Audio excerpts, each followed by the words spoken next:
With the UP Fighting Maroons taking the UAAP basketball crown back to Diliman, we brought to the studio former UP Pep Squad team captain and current Miss Universe Quezon City to tell us what goes on behind the scenes of a basketball game from a cheerleader's perspective. And of course, to share with us her successful transition from tumbling on the hardcourt to gliding on the catwalk in the world of pageantry. Please welcome to the scorecard tonight, we have Cam Lagmay.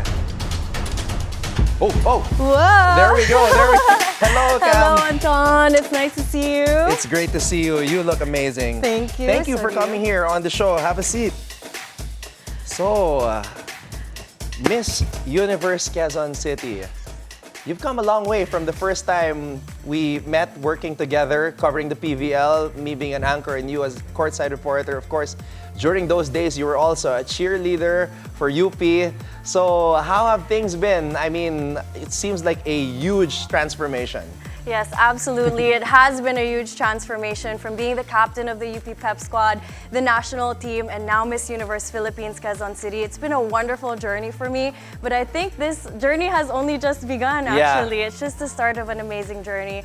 You know, being the captain of the UP Pep Squad has taught me so many things.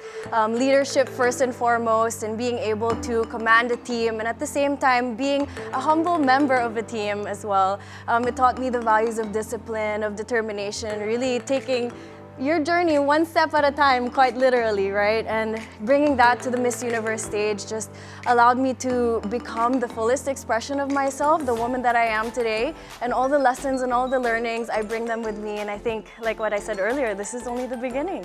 But let's go back to the beginning. Let's talk about your experience in UP, because obviously last night was a big day for the entire Diliman UP community, because the Fighting Maroons are champions.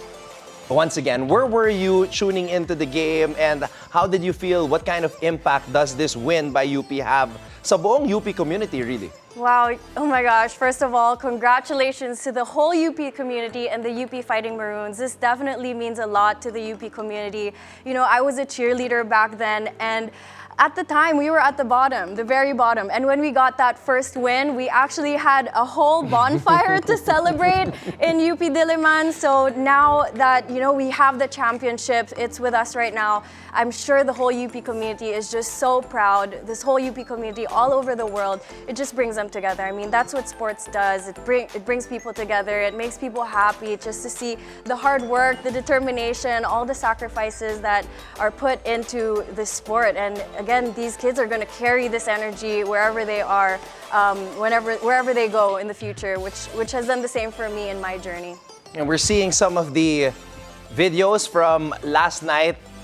Tremendous feeling. I can only imagine, as a cheerleader, how big is it of a role or a part to play for you girls to support the basketball team and the rest of the athletic teams in a university like UP? Yeah, definitely. It's a huge responsibility and role that I took to heart as a captain. As a cheerleader, you're meant to support your team and help your team win, even if you're not on the floor. So you're definitely considered the sixth man, and we know how much energy that can provide to the players. So it's not just basketball that we support, but even swimming, chess, and all of these amazing sports. And just being a cheerleader, you have to be positive all the time. You have to cheer your team on, even if they're, you know, down in the dumps, which is a great opportunity for girls and women like me to really step out of their comfort zone and really believe in something bigger than themselves. So cheerleading is such a great avenue for girls like me to kind of express themselves and at the same time provide service to the team and provide that school spirit to the school. And during your time as the captain, you also won a championship in the UAAP cheer dance competition, and then we worked together. You ventured into hosting, you were a courtside reporter, and then you continued to do that through the years. So how did you transition now from that and then entering pageantry? Oh wow, it's been an amazing journey, but yeah, this year was my opportunity to join Miss Universe Philippines and actually be on that national stage. My transition was pretty seamless. I mean, I'm a performer at heart. I love entertaining people and I love being in front of the cameras, but the transition was definitely one where I really had to put my whole heart and soul into. Because of my cheerleading journey, my coaching journey, I know that it's about your mind, body, and spirit that has to be involved in anything that you do. It's not just your physical body, but you have to have the right mindset. You have to be, reading the right things, the right materials, and taking in positive energy all the time. So meditations were definitely a big part of my journey. Mindset was definitely a big part of my journey. Training my physical body in terms of looking the right way, eating the right things, nourishing myself with, these proper meals. Also resting and recovery was definitely a big part of it. And of course, having those healthy boundaries, like the spiritual aspect, really putting your passion and your purpose into every single thing that you do. So the transition was pretty easy, but it's definitely something that I had to work hard for, as with anything that is worth doing. So you still have like 3 months left in your reign as Miss Universe Quezon City, right? Yeah. So this is the final push, the final stretch. What other responsibilities do you have to carry out as Miss Universe Quezon City before you finally pass the crown to the next one? Yeah, so this whole year has really been about a lot of charity work, a lot of photos, video shoots, lots of meeting people from different parts of the country. So my experience in Miss Universe Philippines is definitely something that I will cherish forever, and I am continuing to do so now. But for the rest of the year, again, it's really about charity work, giving back, training the next queens. So the next pageant is happening on January 31 in Skydome. So if you guys are into pageantry, as we all know, the Philippines is such a big powerhouse of pageantry. So that's definitely something to look out for. Okay, Cam, going back to cheerleading, how tough is it to be the leader of an entire pep squad, and then you train the entire year for one performance to try to get it down pat and win the championship? Yeah, it's definitely mental, I would say. It's a lot of mental work because if you're breaking down the two words of cheerleader, you have to do both things. You have to cheer people up by being that. You have to be very cheerful, and you also have to be a leader on and off the court. So it's definitely challenging. Just like other sports, we have to train every single day in different categories. So that's dance, you have pyramids, you have stunts, you have gymnastics. You're basically locked in to all of those things. So it's pretty dangerous as well because you're being thrown up in the air, But yeah, it's a one-time, big-time thing competing in the UAAP cheer dance competition. So you have to have that perfect run because if somebody falls, that's a deduction right away. So it's a lot of pressure, a lot of weight on your shoulders in the preparation and leading up to the competition itself. However, it's very fulfilling when you put in the work day in and day out, and that's what cheerleading is about. It's about the process, enjoying the process, just like every sport, right? You enjoy the process of putting in the work, you enjoy the process of being with your teammates, having positive chemistry, and all of that will show on the day of the competition. Like, it's a way of exposing yourself, right? On the day, you're exposed, whether you did good things or you did bad things leading up to the competition, that's your moment. Cam, we're seeing some of your pictures here as a cheerleader with UP. I want to ask about the hair. How do you decide as a group to start that trend? Like, there was that one season where you shaved your heads. Yeah. Ito naman, iba yung kulay. So how do you decide as a group, as a team, when you decide to start that trend? Absolutely. So the UP Pep Squad is actually known for doing these amazing, crazy hairstyles, and this just shows like the unity of our group and that we're all willing to do what it takes, whether that's shaving our head or whether that's coloring our hair red, getting a pixie cut, just to show our unity.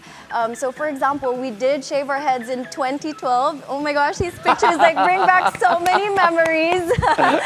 But yes, that was to show honor and excellence because of course, our school is UP Diliman, which represents that, and the oblation is also bald, which represents service to others. So yeah, that's how we kind of put together the themes, and it does send a message. For this one, we all had long hair, so whether we were girls or guys, we all had and sported long hair then, and that was to show equality. So there's always a deeper message behind everything. But yeah, these pictures bring back so many memories. It's nice to see them up on the screen. 2012, Cam. Yeah. Wow, 12 years ago. Time flies. We're seeing the different eras. Absolutely. As I said, Cam, it's been a long transition, and 2024 has been a big year for you, winning the crown, being Miss Universe Quezon City, and then your fiance, Chris Newsome, winning the championship for Meralco. She's got the ring, guys. It's real. You were there. You were there. So, and Chris was here telling us his side of the story, 11-11. Yes. I want to ask you now, your side of the story, and how did you feel? Did you know that day that Chris was going to pop the question? I had absolutely no idea, like, to be completely honest, but you know, this guy is a man of details, and during that time at 11-11, he literally pulled out his phone, he showed me 11-11 on 11-11, and I'm like, okay, what's going on? He popped the question, and of course I said yes, and Chris has been such an amazing teammate ever since. We knew each other since college. I mean, whenever he was playing with Ateneo and I was with UP, the amazing thing was we were able to witness each other's journey, see each other's growth from a different lens. And now that it's all coming together, it's just so incredible because he's a great teammate. He's a leader on and off the court, and he's one of my biggest inspirations and biggest, basically the one that really pushes me to get the full version of the fullest version and the best version of myself. So I'm super grateful, and I'm excited to see little Newsomes. I'm excited to see, you know, what qualities we're able to pass on down to them. Chris and I are big advocates about, you know, empowering their youth and really passing down our skills to the next generation. So I'm excited to build with him. When Chris was here, I told him about that moment when he talked to the crowd, got his finals MVP. So I have to ask you this question. When he asked everybody, do you believe? Can we say, is it safe to say that Cam Lagmay, soon to be Cam Newsome, was believer number one? Absolutely. Since day one, I definitely believe. Chris and I always talk about it. It's really about putting in the work, enjoying the process every single day. And one day it will just hit. And just so happy for him that it happened to be this one. So. Welcome. Congratulations for all the blessings. I'm so proud of how far you've come, and all the best. This is just the beginning, as you said. Absolutely. And you too. It's nice to see you shining, and it's nice to be a guest on your show. Thank you so much for having me. Thank you so much for the time. Let's do this again, hopefully with Chris next time. Absolutely. All right, everybody, we have Cam Lagmay here on the Scorecard.